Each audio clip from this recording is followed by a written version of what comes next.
पूर्ण किस्सा है रुचि सोया का। रुचि सोया वाली कंपनी के, आपने सोया तेल जो बनाने वाली कंपनी थी, कहानी आपको मालूम होगी, जिसके ऊपर 12,000 करोड़ का कर्ज था। 12,000 करोड़ का जिस पे कर्ज था, उसको बाबा रामदेव ने 4,500 करोड़ में ले लिया।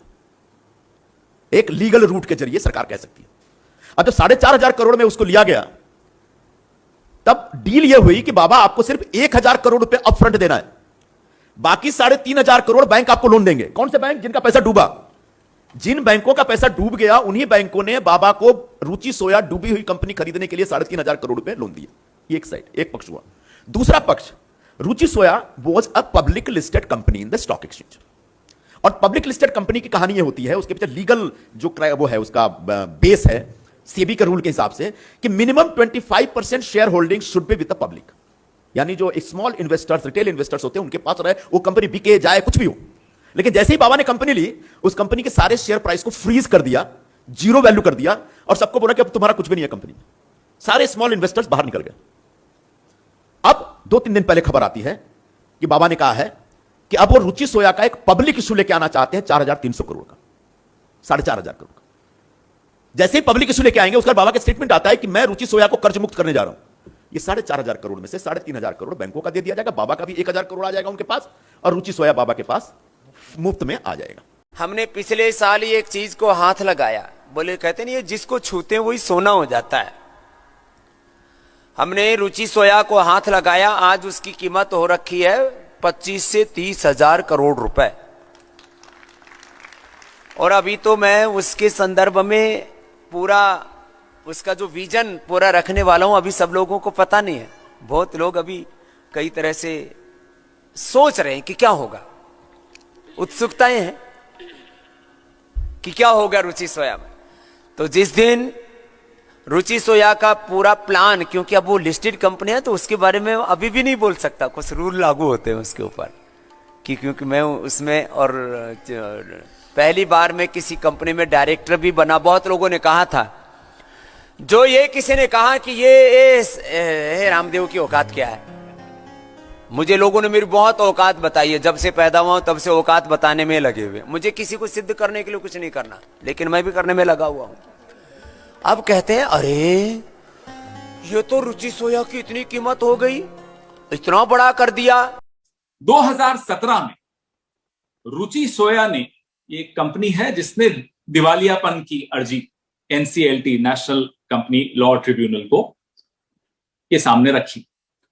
उसी साल सितंबर में एनसीएलटी ने वह अर्जी स्वीकार कर ली। इस कंपनी ने 12,146 करोड़ रुपए का ऋण अलग अलग बैंकों से लिया था, जिसमें पंजाब नेशनल बैंक था, एसबीआई था। एसबीआई तो सबसे ज्यादा 1,816 करोड़ का एक्सपोजर था उसका, और भी कई बैंक थे। जब सेटलमेंट की बात आई, तो सेटलमेंट के नाम पर स्टेट बैंक ऑफ इंडिया, जो कि इस देश का बहुत सबसे महत्वपूर्ण बैंक कहा जा सकता है, सेटलमेंट के नाम पर स्टेट बैंक ऑफ इंडिया सिर्फ 883 करोड़ ले पाया, सेटल कर पाया।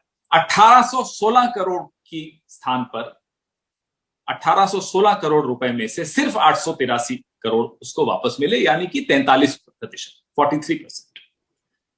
दिवालिया घोषित होने के बाद एक स्टेज आई जहां बिडर्स आए, बोली लगी। 2 बिडर्स आए।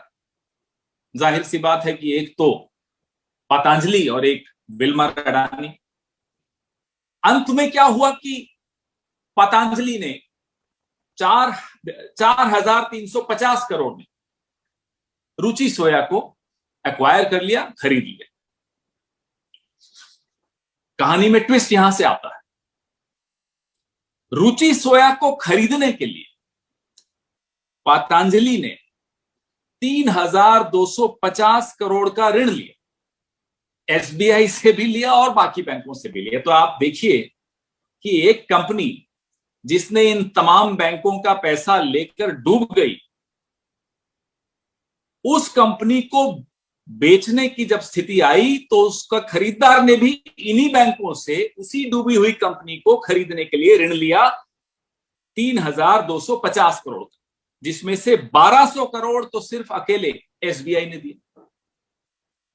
अचंभित करने वाली बात है, यही एसबीआई 1816 में से सिर्फ 883 करोड़ हासिल कर पाया, लगभग 1000 करोड़ का वहां और 1200 करोड़ का यहां, तो लगभग 2100-2200 करोड़ एक रुचि सोया को डूबने और फिर से किसी को खरीदवाने के लिए लगा। एसबीआई का लगा, मेरा और आपका पैसा है, इस देश के करदाता का पैसा है, इस देश के साधारण नागरिक का पैसा। Skin glows in two ways. A, using filters, or B, water. Bahamas. Feel the freshness of water all over again. अब मोबाइल एक्सेसरीज को लेकर नहीं होगी कोई भी ट्रबल, क्योंकि UNI की हर प्रोडक्ट है बिल्कुल अफोर्डेबल। खरीदिए मोबाइल फोन कवर्स, नेक बैंड्स, ब्लूटूथ स्पीकर्स, चार्जर्स और पावर बैंक जैसी ढेर सारी एक्सेसरीज सिर्फ और सिर्फ UNI की। UNI, born to win, India की ब्रांड इंडिया के लिए।